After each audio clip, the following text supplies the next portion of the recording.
السلام علیکم ورحمۃ اللہ وبرکاتہ نحمدہ ونصلی علی رسولہ الکریم اما بعد فاعوذ باللہ من الشیطان الرجیم بسم اللہ الرحمن الرحیم رب اشرح لی صدری ویسر لی امری واحلل عقدۃ من لسانی یفقہوا قولی اللہم اشرح صدورنا للاسلام وزین اخلاقنا بالقرآن ونور قلوبنا بالقرآن اللہم صلی علی محمد وعلی آل محمد کما صلیت علی ابراہیم وعلی آل ابراہیم انک حمید مجید اللہم بارک علی محمد وعلی آل محمد کما بارکت علی ابراہیم وعلی آل ابراہیم انک حمید مجید۔ 7واں پارہ سورۃ انعام اور آیت نمبر 56۔ قل کہہ دیجئے، انی، ان کا مطلب ہے بے شک، آگے چھوٹی یا لگی ہوئی ہے، اس کا مطلب ہے میں، بے شک میں، نہیتو منع کیا گیا ہوں، ان کے اعبد الذین، اعبد میں عبادت کروں، الذین ان کی جنہیں تدعون تم پکارتے ہو، تے شروع میں آ جائے تو ترجمہ ہوتا ہے تو یا تم، اب واو اور نون آخر میں آ جائے تو یہ جمع کی علامت ہوتی ہے، ٹھیک ہے، تم پکارتے ہو، من دون اللہ، اللہ کے سوا، قل لا کہہ دیجئے نہیں، اتبعو میں پیروی کروں گا، اہواءکم تمہاری خواہشات کی، قد یقیناً ضللت میں گمراہ ہو جاؤں گا، اذن اس وقت، وما اور نہ، انا میں، من المعتدین ہدایت پانے والوں میں سے۔ کہہ دیجئے میں منع کیا گیا ہوں کہ میں ان لوگوں کی عبادت کروں جنہیں تم اللہ کے سوا پکارتے ہو، ان کی عبادت سے مجھے منع کیا گیا۔ کہہ دیجئے کہ میں تمہاری خواہشات کی پیروی نہیں کروں گا، قد ضللت اذن وما انا من المہتدین، قد یقیناً یعنی اگر میں نے وہ کام کیا، تمہاری خواہشات کی پیروی کی، جنہیں تم پکارتے ہو اللہ کے سوا، اگر میں نے ان کی پیروی کر لی، ان کی عبادت کر لی، تو کیا ہوگا؟ اس وقت میں یقیناً گمراہ ہو جاؤں گا اور میں ہدایت پانے والوں میں سے نہیں ہوں گا۔ اللہ اکبر۔ آگے دیکھیے، قل کہہ دیجئے، قل اے میرے نبی آپ خود کہہ دیجئے، جہاں بھی لفظ قل آئے اس کا مطلب اللہ حکم دے رہا ہے اپنے نبی کو کہ میرے نبی آپ کہیے، انی بے شک میں، علی پر، بینۃ من ربی، بینہ روشن دلیل پر ہوں، من ربی من سے، ربی اپنے رب کی طرف سے، وکذبتم اور تم نے جھٹلایا بھی اسے، ما عندی نہیں ہے میرے پاس، ما جو، تستعجلون تم سب جلدی کر رہے ہو، تستعجلون تم جلدی کر رہے ہو بھی اس کی، ان الحکم نہیں ہے حکم، الا للہ مگر اللہ کا، یقص الحق وہ بیان کرتا ہے حق، وہو اور وہ خیر الفاصلین بہتر ہے، خیر ہے سب سے بہتر ہے فیصلہ کرنے والوں میں۔ بامحاورہ ترجمہ کیا ہے؟ قل انی علی بینۃ من ربی، اے میرے نبی آپ کہہ دیجئے کہ میرے پاس کیا ہے، انی علی بینۃ میرے پاس تو ایک دلیل ہے، میں تو ایک دلیل پر ہوں اپنے رب کی طرف سے، وکذبتم بہ اور تم اس کی تکذیب کرتے ہو، کس کی؟ اس دلیل کی، ما عندی ما تستعجلون بہ جس چیز کی تم جلدی کر رہے ہو وہ میرے پاس نہیں ہے، وہ میرے پاس نہیں ہے، ان الحکم الا للہ حکم تو صرف اللہ ہی کا ہے، حکم تو صرف اللہ ہی کا ہے، یقص الحق وہو خیر الفاصلین جو حق ہی بیان کرتا ہے اور وہی سب سے اچھا فیصلہ کرنے والا ہے۔ اچھا یہاں پر یہ کتنی آیات ہم نے پڑھی ہیں کہ اللہ تعالیٰ اپنے نبی سے کہہ رہے ہیں کہ پہلی بات پچھلی آیت میں ہم نے پڑھا، آیت نمبر 56 میں، کہ مجھے اس بات سے منع کیا گیا ہے کہ میں ان کی عبادت کروں جن کی تم اللہ کے سوا جنہیں تم پکارتے ہو، یعنی عبادت کے لائق صرف اور صرف اللہ ہی کی ذات ہے، اللہ کے سوا کسی کی عبادت نہیں کریں گے۔ اگر کوئی انسان اللہ کے علاوہ کسی اور کی عبادت کرے گا، کسی اور کی کو مدد کے لیے پکارے گا یا کسی اور کی پیروی کرے گا، اللہ کی کو چھوڑ کر کسی اور کے راستے کو اختیار کرے گا تو وہ گمراہ ہو جائے گا۔ اور اگلی آیت میں فرمایا کہ آیت نمبر ہے 57، ان سے کہو کہ میرے پاس تو ایک دلیل ہے میرے رب کی طرف سے، تمہارے پاس تو کوئی دلیل نہیں ہے۔ اب میرے پاس ایک دلیل ہے، میں اپنے رب کی طرف سے ایک دلیل پر ہوں، اور وہ دلیل کیا ہے؟ یعنی میرے پاس شریعت ہے جو کہ وحی کے ذریعے سے آپ صلی اللہ علیہ وسلم پر نازل کی گئی ہے۔ میں توحید کو، جس میں توحید کو اولین حیثیت حاصل ہے، میں اس دلیل پر۔ اور اس کے بعد کیا کہا کہ تم اس کی تکذیب کرتے ہو، اس دلیل کو تم نہیں مانتے، جس چیز کی تم جلد بازی کرتے ہو میرے پاس نہیں ہے، حکم صرف میرے رب کا چلنا ہے، یعنی تمام کائنات پر اللہ تعالیٰ کا حکم چلتا ہے، کسی بندے کو کوئی اختیار نہیں ہے، اور تمام معاملات اللہ تعالیٰ کے ہاتھ میں۔ اس لیے جو تم چاہتے ہو کہ جلد ہی اللہ کا عذاب تم پر آ جائے تاکہ تمہیں میری صداقت یا کذب کا پتہ چل جائے کہ نبی جھوٹ بولتا ہے یا سچ بولتا ہے، ٹھیک ہے، تم چاہتے ہو کہ جلدی سے لے آ جو عذاب لے کے آنا ہے، تم دیکھنا چاہتے ہو کہ نبی میں صداقت ہے یا کذب ہے، تو یہ بھی اللہ کے اختیار میں ہے، میرے اختیار میں کچھ بھی نہیں ہے۔ تمہاری خواہشات کے مطابق عذاب جلدی میں نہیں لا سکتا، بلکہ میں تمہیں متنبع کر سکتا ہوں، بتا سکتا ہوں کہ اگر نہیں مانو گے تو اللہ کا عذاب آ سکتا ہے، اور جو تمہیں نہیں مل رہا، لیٹ ہو رہا ہے، وہ مہلت ہے۔ اور کب تک؟ جب تک اللہ چاہے گا۔ آگے کیا ہے؟ قُل لَوْ أَنَّ عِنْدِي، قُل لَوْ کہہ دیجئے، اگر انا بے شک عندی میرے پاس اختیار ہوتا، ما جو تستعجلون تم جلدی کر رہے ہو بھی اس کے، لَقُضِيَ الْأَمْرُ تو یقیناً فیصلہ کر دیا گیا ہوتا امر کا، معاملے کا، بینی میرے درمیان، و بینکم اور تمہارے درمیان، واللہ اور اللہ، یعلم جانتا ہے، واللہ اللہ اعلم، واللہ اعلم اور اللہ جانتا ہے، بالظالمین ظالموں کو۔ اب یہاں کیا ہے؟ بامحاورہ ترجمہ کہ قل لو ان عندی ما تستعجلون به، آپ کہہ دیجئے اگر میرے پاس وہ چیز ہوتی جس کی تم جلد بازی کر رہے ہو تو میرے اور تمہارے درمیان معاملے کا فیصلہ ہو چکا ہوتا، ٹھیک ہے، اور ظالموں کو اللہ خوب جانتا ہے، ظالموں کو اللہ خوب جانتا ہے۔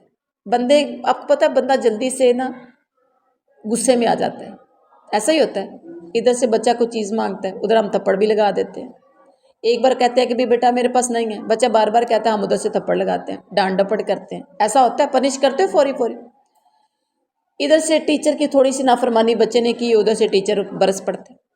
اللہ ایسا نہیں ہے، فوری فوری سزا دیتا ہے۔ ایک بندہ ساری زندگی نماز نہیں پڑھتا، اس کو وافر مقدار میں ہر چیز مل رہی ہے، اللہ تو اسے رزق چھینتا بھی نہیں ہے، اللہ اسے کوئی پنش بھی نہیں کرتا، اللہ اسے کوئی فوراً بیماری میں بھی مبتلا نہیں کرتا، بلکہ دیتا ہے اور دے دیتا ہے اور دے دیتا ہے، لے لو، کہاں تک جاؤ گے، اور رسی ڈھیلی کر دیتا۔ اللہ کا معاملہ اور ہے، جتنا اللہ بندوں کو برداشت کرتا ہے، بندوں کی نافرمانیاں، بندوں کے ظلم، بندوں کی بے انصافیاں، اور بندہ نہیں برداشت کر سکتا، بندہ نہیں برداشت کرتا۔ تو یہ اللہ کی خاص رحمت کی وجہ سے ہے کہ وہ ہمارے ہر عیب پر پردہ ڈالتا ہے، ہر عیب پر اللہ پردے ڈالتا ہے، ہمارے ہر گناہ سے صرف نظر فرماتا ہے، اور فوری سے اللہ اپنی نعمتیں چھینتا نہیں ہے یا ہمیں مصیبتوں میں ڈالتا نہیں ہے ہماری نافرمانیوں کی وجہ سے۔ اور ہم اگر کسی کو صدقہ خیرات دے رہے ہوتے ہیں، ایک بار وہ ہماری نافرمانی کر لے کسی کام میں، تو ہم اس کو صدقہ خیرات دینا بند کر دیتے ہیں، حالانکہ صدقہ خیرات زکوٰۃ کیا ہے؟ آپ کے ہاتھوں کی، آپ کے مال کی میل ہے، جو کہ آپ نے کسی نہ کسی کو تو دینی ہے، ہم اس سے وہ روک لیتے ہیں کس لیے؟ اس کو میں نے فلاں وقت میں فلاں کام کہا تھا، اس نے کیا نہیں تھا، میں کیوں اس کو دوں؟ ایسا کرتے ہو کہ نہیں کرتے؟ اللہ اکبر۔ وعندہ، اور اسی کے پاس ہے مفاتیح الغیب، مفاتیح الغیب، غیب کی مفاتیح، چابی۔ مفتاح عربی میں چابی کو کہتے ہیں، مفتاح کی جمع مفاتیح، مفاتیح کا مطلب چابیاں۔ لا يعلمها، نہیں جانتا اس سے، الا مگر، ہوا وہی، ویعلم، اور وہ جانتا ہے، ما فی البر، جو کچھ خشکی میں ہے، والبحر، اور سمندر میں، وما تسقط، اور نہیں گرتا، اور ما نہیں، تسقط، سقط کا مطلب گرنا، اور نہیں گرتا، من ورقۃ، کوئی پتا، ورقہ، کوئی ورقہ نہیں گرتا، ورقہ عربی میں پتے کو کہتے ہیں، کوئی پتا نہیں گرتا، پتا کس کا؟ درخت کا پتا، الا مگر، یعلمها، مگر وہ اسے جانتا ہے، ولا، اور نہیں، حبۃ، کوئی دانہ، فی میں، ظلمات، اندھیروں میں، ارض، زمین کے، ولا، اور نہ، رطب، کوئی تر، ولا، اور نہ، یابس، کوئی خشک۔ اب عربی اس کو پڑھیں گے، فی ظلمات الارض ولا رطب ولا یابس الا فی کتاب مبین، الا مگر، فی میں، کتاب مبین، روشن، ظاہر۔ با محاورہ ترجمہ، وَعِندَهُ مَفَاتِيحُ الْغَيْبِ، اور اسی کے پاس، ہو کی ضمیر جا رہی ہے اللہ کی طرف، اسی کے پاس غیب کی چابیاں ہیں۔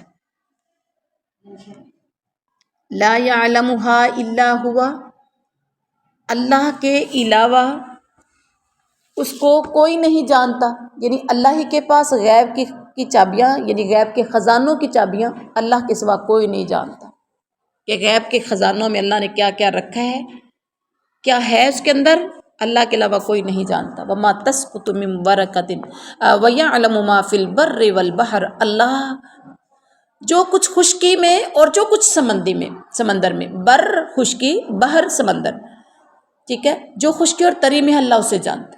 اس کا مطلب پوری زمین کے اوپر جو کچھ ہے، کھیت ہیں، پہاڑوں کے اندر، زمین کے نیچے، جہاں جہاں جو کچھ اللہ جانتا ہے، اور تری کے اندر، پانی میں، تہوں میں، سمندر، دریا، جو کچھ بھی ہے اللہ ان کے اندر کیا کچھ ہے اللہ ان کو جانتا ہے، خشکی میں جو کچھ، تری میں جو کچھ۔ وما تسقط من ورقۃ الا یعلمها، اور کوئی پتا نہیں گرتا مگر وہ اسے بھی جانتا ہے، یعنی جو پتا بھی گرتا ہے اللہ کی ذات اسے جانتی ہے کہ کون کس وقت گرا، کتنے ایک دن میں گرے۔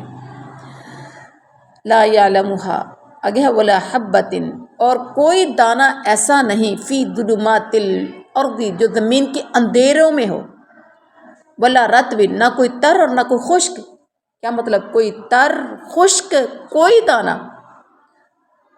آپ کہیں گے تر خشک کی بات کرنے کی کیا ضرورت ہے؟ آپ نے دیکھا ہوگا آج کل دھان کا موسم ہے، مونجی کا، چاول کا، تو آپ نے دیکھا کہ کئی ایسے ہوتے ہیں جو تھوڑے سے کچے ہوتے ہیں گر جاتے ہیں، کئی ایسے ہوتے ہیں تھوڑے سے پکے ہوتے ہیں گر جاتے ہیں، ایک ایک دانے کی تعداد کا میرے رب کی ذات کو علم ہے۔ اللہ اکبر، یہ بات میرا رب ہے، خشک اور تر، کچا اور پکا، یوں کہہ لیں، ہر دانے کی تعداد کا میرے رب کو پتہ ہے، اور وہ کہاں محفوظ ہے؟ فی کتاب مبین، وہ روشن کتاب میں موجود ہے۔ اتنی باریک بینی کے ساتھ اللہ نے کہا کہ وہ علم الغیب اللہ جانتا ہے، غیب کے خزانوں کی چابیاں اللہ کے پاس ہے، تو کیسے سب کچھ اللہ کے پاس کیسے ہے؟ اللہ اکبر۔ اور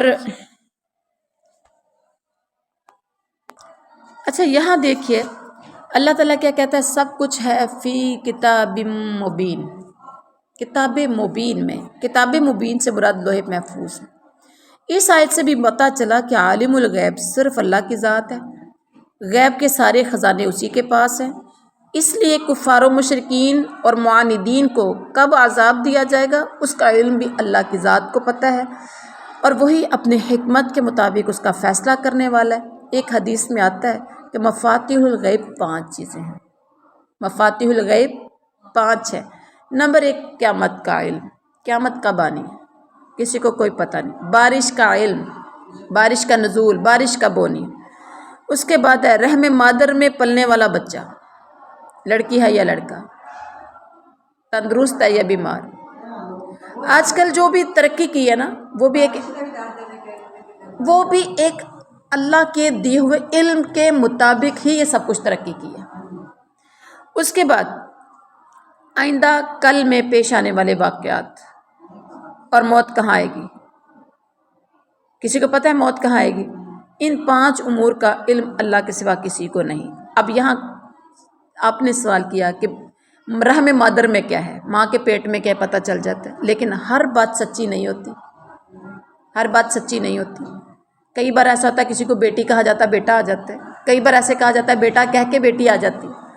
اسی طرح سے بارش کا علم محکمہ موسمیات والے آپ کو بتاتے ہیں کہ فلاں دن بارش ہے، اس دن بارش نہیں بھی ہوتی، نہیں بھی ہوتی. کئی بار ایسا ہوتا ہے کہ آج گرج برج کے ساتھ بارش ہوگی، نہیں ہوتی، ہلکی سی رمجم ہوتی ہے، رک جاتی ہے. اور کبھی ایسا ہوتا ہے کہ بارش کا نام و نشان نہیں ہوتا، بتایا نہیں ہوتا، اچانک بارش آ جاتی ہے. دھوپ ہوتی ہے، اب دھوپ میں بارش گرنا شروع ہو جاتی ہے. ٹھیک ہے. اور آنے والے کل کے بارے میں کسی کو پتہ ہے؟ چلے وہ سارا مشینری کے ذریعے ہو گیا، اور وہ بھی تو ایک علم کے ذریعے ہوا ہے نا، ایک نالج کے ذریعے ہوا ہے. بغیر علم کے کوئی نہیں بتا سکتا. ٹھیک ہے. اور علم سارا کا سارا سائنسی جتنا بھی علم ہے وہ سارا کہاں سے لیا گیا؟ قرآن سے. تو اب آگے دیکھیے وَهُوَ الَّذِي، اللہ تعالیٰ کہتے ہیں یہ سب فی کتاب مبین، کتاب مبین میں ہر چیز محفوظ ہے. وَهُوَ الَّذِي، اور وہی ذات ہے یتوفاکم جو روح قبض کر لیتا ہے تمہاری باللیل رات کو. یعلم، اور وہ جانتا ہے ما جرحتم جو تم نے کمایا. جرحتم تم نے کمایا، جرحتم کسبتم کے معنی میں ہے جو تم نے کمایا، یعنی جو تم نے کام کیا. بالنہاری دن کو، ثم پھر یبعثکم وہ اٹھا دیتا ہے تمہیں فیہ اس میں لیقضی تاکہ پوری کر دی جائے اجل مسمى، اجل معین، مسمى مدت، معین مدت. ثم پھر الیہ اس کی طرف مرجعکم تمہارا لوٹنا ہے. ثم پھر ینبئکم وہ تمہیں خبر دے گا بما اس کی کنتم تعملون جو تھے تم تعملون عمل کرتے. اب یہاں دیکھیے وَهُوَ الَّذِي، اور وہی ذات ہے جو تمہیں رات کو فوت کرتا ہے اور وہ جانتا ہے جو تم نے دن کو کمایا، پھر وہ تمہیں اٹھا دیتا ہے اس میں تاکہ پوری کر دی جائے مقررہ مدت. پھر تم اسی کی طرف لوٹائے جاؤ گے، یا پھر تمہارا اسی کی طرف لوٹ کر جانا ہے. پھر وہ تمہیں بتائے گا اس کا جو تم کام کرتے تھے، جو تم عمل کرتے تھے، پھر اللہ تمہیں بتائے گا. یہاں دیکھیے وَهُوَ الَّذِي يَتَوَفَّاكُم بِاللَّيْلِ، وہ تمہیں رات کو فوت کرتا ہے. ہر رات کو تم فوت ہو جاتے ہو، ہوتا ہے. نیند کو وفات سے تعبیر کیا گیا یہاں پر. فوت کرنے کا مطلب تمہیں موت، یعنی تمہیں نیند دیتا ہے، اس لیے اسے وفات اصغر یا موت کو وفات اکبر کہا جاتا ہے. نیند کو وفات اصغر چھوٹی موت، اور موت کو وفات اکبر بڑی موت کہا گیا. تو اس کا ہم پہلے سورۃ آل عمران کی آیت نمبر 55 میں ہم یہ پڑھ چکے ہیں. اور اس کے بعد کیا ہے؟ ثم یبعثکم فیہ لیقضی اجل مسمى. دن کے وقت روح ہماری رات کو سوتا ہے، صبح ہوتی ہے تو دن کے ٹائم کیا ہوتا ہے؟ ثم لیقضی اجل، ثم یبعثکم، پھر وہ تمہیں اٹھاتا ہے. کب؟ صبح. یا جب ہم سو جاتے ہیں تو سمجھے موت آ جاتی ہے، موت اصغر. پھر جب اٹھتے ہیں تو اللہ ہماری مدد کرتا، ہمیں اٹھا دیتا، کیونکہ جو دن یا جتنی زندگی ہم نے زندہ رہنا ہے تاکہ وہ مدت ہم پوری کریں. اور پھر اس کے بعد کیا ہوگا؟ ثم الیہ مرجعکم، پھر تمہارا اسی کی طرف لوٹ کر جانا ہے. کب؟ جب ہم مر جائیں گے. یہ جو موت اصغر ہے یہ تو روز آتی جاتی رہتی ہے، یہ آنے جانے والی چیز ہے. ایسے کوئی گھبراہٹ ہوتی ہے؟ کبھی سوتے ہوئے ڈر لگتا ہے کہ پتہ نہیں صبح میں نے اٹھنا ہے کہ نہیں؟ جب آپ سوچ کے غور کر کے سوتے تو یقیناً ایسا ہوتا ہے شاید یہ میری آخری رات. لیکن جب جن کا اللہ کے ساتھ رابطہ مضبوط ہے نا، اللہ کے ساتھ جن کا تعلق مضبوط ہے، انہیں ہر رات اپنی آخری رات لگتی ہے، ہر دن اپنا آخری دن لگتا ہے، اور انہیں ہر پڑھی ہوئی نماز آخری نماز لگتی ہے، ہر پڑھا ہوا قرآن آخری سبق لگتا ہے کہ پتہ نہیں دوبارہ ہوگا یا نہیں، کیا ہوگا کیا نہیں، ایسا ہی ہے۔ اور جن کو فکر ہی نہیں ہے ان کو پتہ ہی نہیں چلتا۔ ایسے تو نہیں اللہ کا بندہ کوئی ہو تو وہ رات کو اذکار کر کے اللہ سے معافی تلافی کر کے سوتا ہے، کیا خیال ہے؟ اور جس کو فکر ہی نہیں وہ بے فکرہ ہو کے سو جاتا چل۔ یہ اللہ کے ساتھ مضبوطی، تعلق کی مضبوطی کا تعلق ہے۔ اگر آپ تعلق مضبوط تو آپ اپنے سارے حساب کتاب معاملات سیدھے کر کے سوئیں گے، اگر نہیں ہے تو پھر جیسے آئے رات کو فلمیں ڈرامے دیکھتے دیکھتے بھی سو جاتے ہیں۔ ایسے لوگ ہیں کہ نہیں؟